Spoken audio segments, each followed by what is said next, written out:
ہاں وَإِنَّكُمْ اور بے شک تم لَمِنَ الْمُقَرَّبِينَ البتہ مقربین میں سے ہوگے۔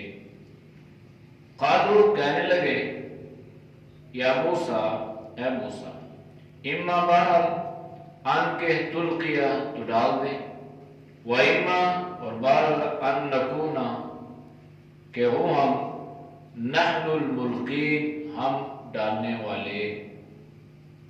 قال فرمایا القوا ڈال دو، فلما القوا بس جب ڈالا، سحروا جادو کیا، اعین الناس لوگوں کی آنکھوں پر، واسترهبوهم اور وہ ان سے ڈر گئے، وجاءوا اور آئے بسحر عظیم بڑے جادو کے ساتھ۔ آیات کا ماقبل آیات کے ساتھ ربط یہ ہے کہ اللہ نے حضرت موسیٰ علیہ السلام کو فرعون اور اس کی فرعونیت کو مرغوب کرنے کے لیے رسول بنا کر بھیجا۔ حضرت موسیٰ اس کے دربار میں آئے اور بڑی دلیری کے ساتھ، بڑی جرأت کے ساتھ، بڑی جسارت کے ساتھ، بے باک انداز سے ایک مشن جو تھا، ایک دعوت جو تھی، وہ اس کے سامنے رکھی اور اس کی ربوبیت کا انکار کیا۔ پھر حضرت موسیٰ نے اپنا مدعا اس کے سامنے بیان کیا کہ میں تیرے پاس اس لیے آیا ہوں کہ بنی اسرائیل کو میرے ساتھ روانہ کر دے، بھیج دے میرے ساتھ، اب ہم اس غلامی کو مزید برداشت نہیں کر سکتے۔ پھر اللہ نے مجھے دلائل دے کے بھیجا ہے، معجزات دے کر بھیجا ہے۔ تو فرعون نے کہا لاؤ معجزات، تم کیا لے کے آئے؟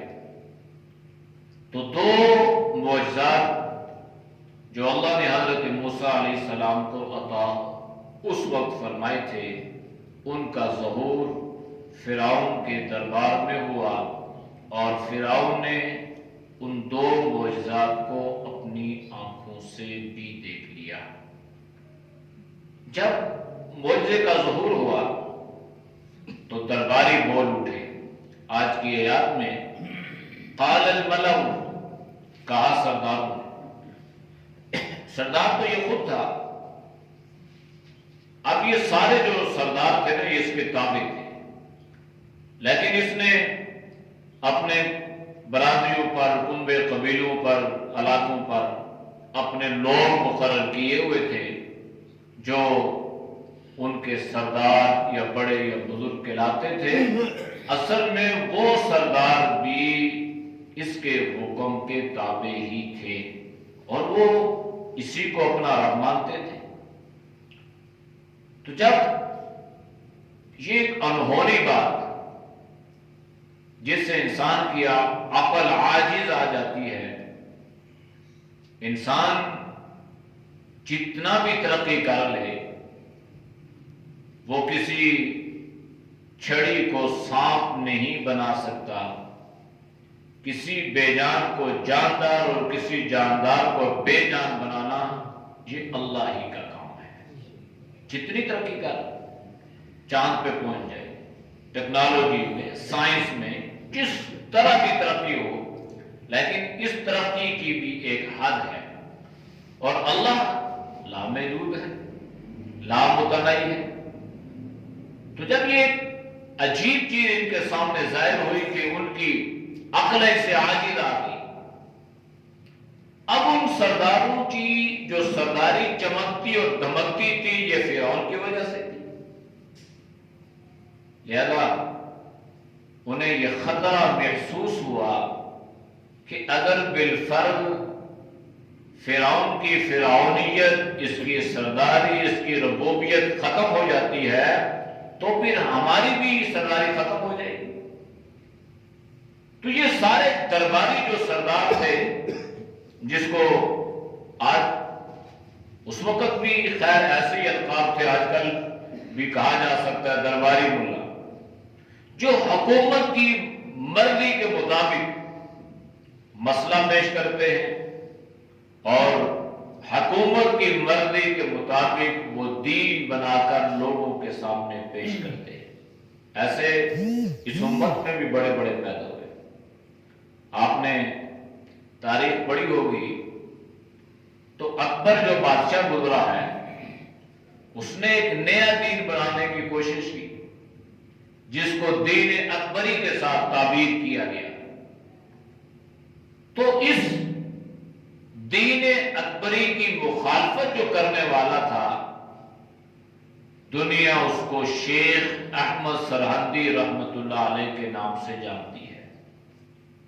بہت عجیب شخصیت کے مالک تھے۔ تو ایک مرتبہ ان کو اکبر کے دربار میں بلایا گیا، بڑی سزائیں دی گئی۔ تو اکبر نے کہا کہ سارے سجدہ کرتے ہیں، یہ نہیں کرتا مولوی، تو اس کا میں علاج کرتا ہوں۔ آئے جس کے دل میں اللہ کا خوف ہوتا ہے تو وہ تو بادشاہوں سے نہیں ڈرتا، وہ تو کسی طاقت سے مرعوب نہیں ہوتا، وہ تو اللہ سے ڈرتا ہے۔ تو اس نے واردات یہ کی کہ اس نے دیوار میں ایسی وہ کھڑکی بنائی، روشندان بنایا کہ جہاں سے اندر داخل ہونا تھا اور اندر جو تھا وہ اکبر کا تخت تھا۔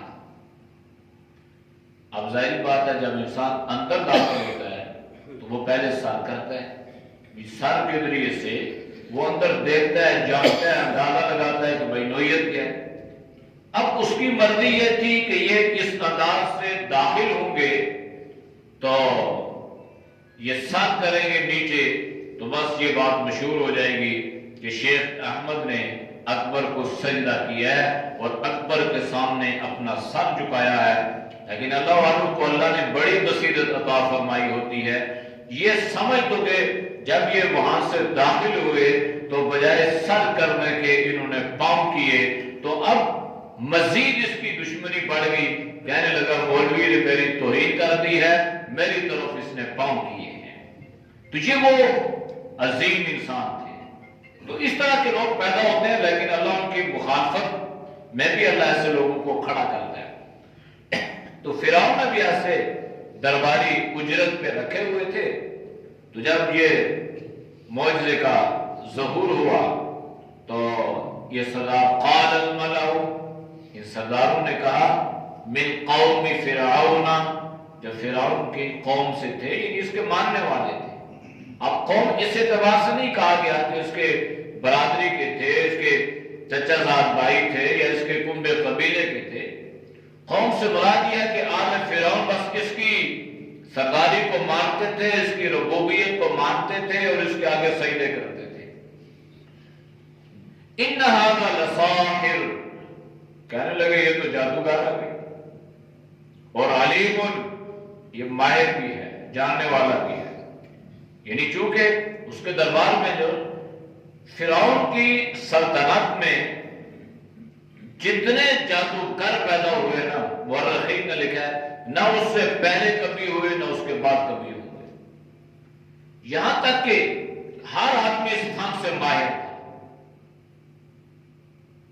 تو ان ھذا لساحر علیم، یہ جادوگر بھی ہے لیکن معمولی نہیں ہے، یہ جاننے والا ہے۔ اب درباریوں کو جب نظر آیا کہ اب تو ہماری دال روٹی بند ہو جائے گی، تو لہذا انہوں نے کیا کہا، فوراً اپنا درباری ہونے کا ثبوت پیش کیا۔ اور ابھی فرعون نے، بادشاہ نے ان سے کوئی رائے نہیں لی، کوئی مشورہ نہیں لیا، ابھی فوراً یہ پہلے بولے، جیسے چاپلوس لوگ ہوتے ہیں، چاپلوسی کی، کہنے لگے یرید، یہ چاہتا ہے ان یخرجکم من ارضکم، کہ یہ تمہیں تمہاری زمین سے نکال دے۔ اب انہوں نے کیسا پتا پھینکا نا، یعنی فرعون کو فوراً تھا تو پہلے ہی متکبر، مزید اس کو بھڑکایا اور کہنے لگے کہ یہ تمہاری زمین ہے، یہ تمہارا ملک ہے، یہ تمہارا مصر ہے، اور یہ نہریں جتنی بھی جاری ہیں یہ سارے تیرے حکم کے تابع ہیں، لہذا چاہتا یہ ہے کہ تمہیں تمہاری زمین سے، تمہارے وطن سے نکال دے۔ فماذا تأمرون، بس کیا رائے؟ کہنے لگے رائے کیا ہے، صلاح کیا ہے؟ اب سوچنے ووچنے کی باتیں نہیں ہے، فوراً عملی اقدام اٹھاؤ اور اس کے خلاف کارروائی کرو، اس کو موقع نہیں دینا۔ ایسی یہ چاپلوس جتنے بھی تھے یہ اس کے دربار میں فوراً انہوں نے بولنا شروع کیا۔ اب یہ جو بات انہوں نے کہی نا کہ تمہیں تمہاری زمین سے نکالنا چاہتا ہے، فرعون کو وہ ساری بات پہلے یاد آ گئی کہ جو اس کو بتایا گیا تھا کہ بھائی ایک بنی اسرائیل میں ایک لڑکا پیدا ہوگا، وہ لڑکا تیری سلطنت کے لیے خطرے کا باعث بنے گا، تیرا تختہ اٹھنے کا ذریعہ بنے گا۔ تو فرعون نے کیا کیا تھا؟ بنی اسرائیل کے سارے بچوں کو اس نے قتل کروانا شروع کر دیا۔ اسی دوران اللہ نے حضرت موسیٰ کو پیدا فرمایا تھا۔ تو اب وہ ساری باتیں پتہ نہیں سال گزر گئی، 200 سال گزر گئے، کتنا عرصہ گزرا ہوگا، کیونکہ اس دوران میں تو عمریں بہت ہوتی تھی۔ حضرت موسیٰ علیہ السلام کے پاس ایک عورت آئی روتے ہوئے، یا کیوں روتی ہو؟ کہنے شکایت لے کے آئی ہوں۔ کہنے کیا ہے؟ کہنے لگی میرے بیٹے چھوٹی عمر میں فوت ہو جاتے ہیں، چھوٹی عمر میں چھوٹے چھوٹے فوت ہو جاتے ہیں۔ تو حضرت موسیٰ نے پوچھا کتنی عمر میں؟ کہنے لگی کوئی 300 سال، 350 سال، کوئی 400 سال، یہ چھوٹی عمر ہے۔ تو بڑی عمر کا آپ اندازہ لگا سکتے ہیں۔ تو انہوں نے اس انداز سے اس کو بھڑکایا اور فرعون کو وہ ساری باتیں یاد آ گئی۔ کہتے نہیں اچھا مجھے لگتا یہی ہے کہ جس جرات کے ساتھ، جس دلیری کے ساتھ اس نے اپنا موقف پیش کیا ہے بھی بنی اسرائیل کا، تو یہ وہ نہ ہو جس کے لیے میں نے 90,000 بچوں کا قتل کروایا۔ 90,000۔ تو اب انہوں نے پھر خود ہی مشورہ خود دیا نا، خود بولے، پھر خود یہ رائے دی۔ بعد میں کہنے لگے اور جی وَأَخَا، اس کو تھوڑا ڈھیل دے، بولو دے، وَأَخَا، اور اس کو بھائی کو بھی ابھی ڈھیل دے، ابھی کچھ نہیں کہنا۔ یہ جو اس نے مکتب کا یا کرتب کا جو مظاہرہ کیا ہے نا، پہلے ہم کوشش کرتے ہیں اس کے اس کرتب کا جواب، اس کی اس شعبہ بازی کا جواب کسی انداز سے دیا جائے، کیونکہ ہمارے پاس بھی اس فن میں بڑے ماہر لوگ موجود ہیں۔ انہوں نے کہا ٹھیک ہے، کرو کیا؟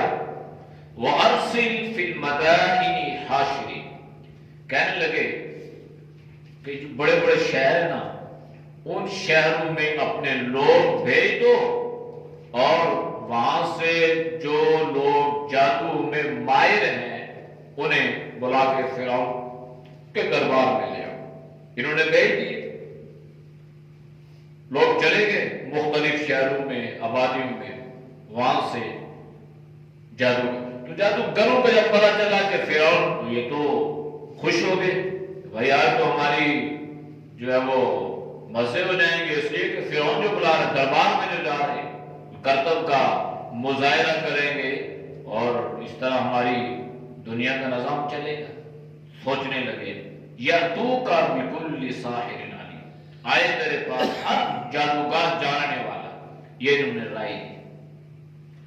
اب یہ چلے گئے جادوگر آگے، اللہ نے ذکر فرمایا وَجَاءَ السَّحَرَةُ، اور آگے جادوگر فرعون کے پاس جب آئے نا، تو جو آدمی دنیا پرست ہوتا ہے نا، دنیا پرست، یا جو کام اس کا دنیا کے اغراض و مقاصد کے لیے ہوتا ہے، تو اس کی زبان پر سب سے پہلے دنیا ہی کا ذکر ہوتا ہے۔ اب یہ جادوگر جو جادو کرتے تھے صرف دنیا کے اصول کے لیے، پیسے کمانے کے لیے، دنیا پرست تھے، تو انہوں نے آتے ہی فرعون سے یہ کہا، جب سارا معاملہ ان کے سامنے آیا ہوگا نا کہ بھائی مسئلہ یہ پیش آیا ہے کہ موسیٰ جو نبوت کا دعویٰ کرتا ہے، رسول ہے، اس نے آج فرعون کے دربار میں یہ کرتب دکھایا کہ اس نے اپنی چھڑی پھینکی تو اس چھڑی کو وہ چھڑی اژدہا بن گئی، یہ اس نے جادو کیا ہے، تو لہذا آپ نے بھی ایسا ہی کرنا ہے۔ یہ تو انہوں نے کہا ٹھیک ہے ہم کریں گے۔ اب انہیں بھی اپنے آپ پہ بڑا گمان تھا، بڑا اعتماد، بڑا یہ کیونکہ واقعی جادوگر تھے اور معمولی نہیں تھے، مانے ہوئے جادوگر تھے۔ تو کہنے لگے قالوا ان لنا لاجرا ان كنا نحن الغالبین۔ بات یہ ہے کہ اگر ہم غالب آ گئے تو پھر ہمارے لیے کیا ہے، ہمیں کیا ملے گا، ہمارا معاوضہ کیا ہوگا، ہماری اجرت کیا ہوگی، ہمیں دنیا کتنے ملے گی، ہمیں انعام و اکرام کتنا دیا جائے گا اگر ہم غالب آ گئے۔ دنیا پرست تھے، دنیا کی بات کی۔ تو فرعون نے کہا قالنا، فرعون نے کہا ہاں وَإِنَّكُمْ لَمِنَ الْمُقَرَّبِينَ، تم میرے مقرب ہو جاؤ گے۔ مقربین یعنی یہ جو جادوگر تھے نا، فرعون نے ان سے کہا کہ تمہیں ایسا انعام و اکرام دیا جائے گا کہ تم بھی درباری کہلاؤ گے۔ اور درباری جو ہے نا یہ بڑے اعزاز کی بات تھی اور بڑی اس کو سعادت سمجھتے تھے، اور اب بھی سمجھتے ہیں، اب بھی سمجھتے ہیں، اور کیا پتا پہلے سے بھی زیادہ بہتر سمجھتے ہوں۔ اور آپ یہ ٹی وی پہ دیکھتے نہیں ہیں کہ کس طرح انسان جو ہے یہ چھوٹے موٹے اپنی حکومت اور ان کی ساری وہ صفائیاں پیش کیوں کر رہے ہوتے ہیں کہ جیسے یہ بڑے فرشتے ہیں۔ تو یہ درباری ہونے کا ثبوت دیتے ہیں، اور کیا ہے، ورنہ ایسا تو نہیں ہے نا کہ جمہوریت ہے تو اس میں حق والا حق بیان کرے، وہ حکومت کی طرف سے ہو جو حق کا حق بیان کرے، بھائی ہماری حکومت میں یہ کوتاہی ہے اور اس میں یہ غفلت ہے اور اس کو ایسا کرنا چاہیے، ایسا نہیں ہے۔ وہ تو اگر حکومت وزیر اعظم یہ کہتے کہ یہ سورج نہیں یہ چاند ہے تو درباری سارے کہیں گے ہمارے وزیر اعظم نے کہا تو یہ سورج نہیں یہ واقعی چاند ہے۔ اب ساری دنیا کہہ رہی ہے، سارے تاجر کہہ رہے ہیں، سارے لوگ کہہ رہے ہیں کہ مہنگائی ہو رہی ہے، حکومت کہہ رہی ہے نہیں ہو رہی، دیکھیں نا، اور سارے آگے دربار کہتے ہیں ٹھیک ہے کوئی مہنگائی نہیں ہو رہی۔ چینی جو ہے دیکھیں اب لوگوں سے بات ہے، سب کی بنیادی ضرورت ہے، 100 روپے سے 95 روپے آپ بھی خریدتے ہیں، آپ بھی خریدتے ہیں، اور وزیر اعظم صاحب کہہ رہے ہیں 80 روپے بک رہی۔ تو اب آگے جو لوگ ہیں وہ اسی انداز سے کہتے ہیں، حالانکہ ہونا یہ نہیں چاہیے، ہونا یہ چاہیے بھائی ٹھیک ہے ہم حکومت میں ہیں، اور اگر کہیں پر یہ خرابی پیدا ہوئی ہے، واقعی ہوئی ہے، اور اس خرابی کو کس طرح دور کیا جائے، یا یہ خرابی کیوں پیدا ہوئی ہے، یا یہ بحران کن لوگوں کی وجہ سے آیا ہے، یہ کون سا مافیا جو کالی بھیڑو جیسا کردار ادا کرتا ہے اور وہ اس انداز سے جو ہے وہ ہیر پھیر کر کے حکومت کو بھی بدنام کرواتا ہے اور عوام کو بھی وہ مایوسی میں ڈالتا ہے۔ تو یہ ہونا چاہیے۔ تو یہ لوگ جو ہوتے ہیں یہ بس جو کہہ دے وہ کہتے ہیں شاہ کے زیادہ وفادار، یہ وہ لوگ ہیں۔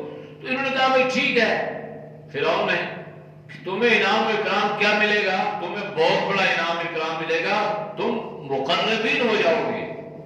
بس یہ کہنا تھا کہ جناب یہ خوشی سے پھولے نہ سمائے کہ ہم تو فرعون کے دربار کے خاص لوگ ہو جائیں گے، ہم تو مقربین ہو جائیں گے، ہمیں تو بادشاہ کی نظروں میں خاص مقام اور مرتبہ حاصل ہو جائے گا۔ مشرف کے زمانے میں کچھ ایسے بعض لوگوں نے نا اپنے موبائل کی سکرین پہ اس کے ساتھ ملاقات کی تصویریں لگائی اور وہ اسی طرح بھائی کیا ہوا میں اس سے ملا ہوں۔ اب یہ ذہنی غلامی ہے یا نہیں؟ یہ سوچ کا لیول دیکھیں بھائی، اگر آپ کسی ذریعے سے آپ کی ملاقات ہو گئی ہے تو اس میں کون سی کوئی ایسی بات ہے؟ کوئی سورسز، کوئی ذرائع، کوئی تعلقات، کوئی ضروریات ہوتی ہیں، ایسا ہوتا رہتا ہے۔ یہ تو کوئی ایسی چیز نہیں ہے جس کو انسان باعث فخر سمجھے اور اس کو اپنی جو ہے وہ اپنا اس کو تاج سمجھے اور آنکھوں کا سرما سمجھے اور اس انداز سے۔ تو اس نے کہا مقرب، اچھا یہ بڑا احساس کی بات ہے، اب خوشی سے پھولے نہ سمائے۔ انہوں نے کیا کہا؟ انہوں نے کہا اچھا ٹھیک ہے بھائی۔ اب فوراً حضرت موسیٰ کی طرف مخاطب ہوئے اور بڑے متکبرانہ انداز سے اور کٹ لہجے سے حضرت موسیٰ سے کہا قالوا یا موسیٰ اما ان تلقی و اما ان نکون نحن الملقین، بھائی تمہاری کیا حیثیت ہے، اب تم بتاؤ کہ یہ تم پہلے پھینکو گے یا ہم پہلے پھینکیں؟ یہ متکبرانہ انداز ہے، سخت قسم کا لہجہ اور انداز انہوں نے اپنایا، چونکہ اب ان کے ذہن میں یہ بات آ چکی تھی کہ اب یہاں سے ہمارے لیے ایک خاص مقام ہونے کا موقع بھی ہے اور خدا نخواستہ دوسری صورت میں کچھ اور ہونے کا اندیشہ بھی ہے۔ یہ بات بھی تھی، خطرات بھی دلائے تھے اور خوشی بھی تھی کہ فرعون کے درباری بن جائیں گے۔ تو اس انداز سے بھائی موسیٰ تم پہلے رسی پھینکو گے، چھڑی پھینکو گے یا پہلے پھینکے؟ تو حضرت موسیٰ نے کیا فرمایا؟ قال القوا، فرمایا پھینکو، تم پھینکو۔ انہوں نے فلما القوا، بس جب انہوں نے وہ رسی وہ چھڑی پھینک دی نا، سحروا، جادو کیا تھا، اعین الناس، لوگوں کی آنکھوں پر، لوگوں کی آنکھوں پر، یعنی وہ چھڑی وہ جو رسی تھی نا وہ تھی رسی، وہ اژدہا نہیں بنی تھی، وہ سانپ نہیں بنی تھی، لوگوں کو صرف نظر آ رہی تھی کہ یہ جو ہے وہ پہلے چھڑی تھی اب یہ سانپ بن گئی۔ اعین الناس، اور یہ کرتب ہیں یہ اب بھی ایسے ہیں، اب بھی بڑے بڑے عجیب عجیب شبہ بازی ہوتی ہیں اور لوگ سوچتے ہیں پتہ نہیں یہ کیا ہو رہا ہے، لیکن وہ کچھ نہیں ہو رہا تھا، انہوں نے لوگوں کی آنکھوں پر یوں جادو کیا ہوتا ہے کہ وہ نظر ان کو یہ آ رہا ہوتا ہے کہ یہ آدمی یہ کر رہا ہے اگرچہ وہ یہ کر نہیں رہا ہوتا، انہوں نے آنکھیں باندھی ہوتی ہیں اور جادو میں ہے۔ اب بھی جادوگر جو ہے اللہ پاک معاف فرمائے یہ بہت بڑا گناہ ہے، یہ انسان کو دائرہ اسلام سے خارج کر دیتا ہے، یہ جادو کرنا کروانا اتنا بڑا گناہ ہے کہ معمولی چیز نہیں ہے یہ۔ تو انہوں نے کیا کیا؟ لوگوں کی آنکھوں پہ جادو کیا تھا، جب وہ چھڑی پھینکی وَاسْتَرْهَبُوهُمْ، لوگ اس سے ڈر گئے، واقعی بھائی یہ تو سانپ بن گیا، یہ تو اژدہا بن گیا، وَجَاءُوا بِسِحْرٍ عَظِيمٍ، اور یہ لوگ آئے بڑے جادو کے ساتھ، یعنی اس زمانے میں ان جادوگروں کے لیے اور ان لوگوں کے لیے اس سے بڑا جادو نہیں تھا۔ اور واقعی یہ کوئی عجیب بات، ایک چھڑی اژدہا بن جائے، ایک رسی سانپ بن جائے، تو اتنا بڑا جادو۔ تو قرآن نے اس کو بسحر عظیم سے تعبیر فرمایا ہے کہ لوگوں نے بڑا جادو کیا اور یہ بڑے جادو کے ذریعے سے آئے۔ جب انہوں نے رسی پھینکی اور لوگ اس سے گھبرا گئے تو اللہ نے حضرت موسیٰ علیہ السلام کو بھی حکم دیا، وہ آیات آگے آ رہے ہیں انشاءاللہ۔ اعوذ باللہ من الشیطان الرجیم، بسم اللہ الرحمن الرحیم، قال الملأ من قوم فرعون إن هذا لساحر عليم يريد أن يخرجكم من أرضكم فماذا تأمرون قالوا أرجع وأخاه وأرسل في المدائن حاشرين يأتوك بكل ساحر عليم وجاء السحرة فرعون قالوا إن لنا لأجرا إن كنا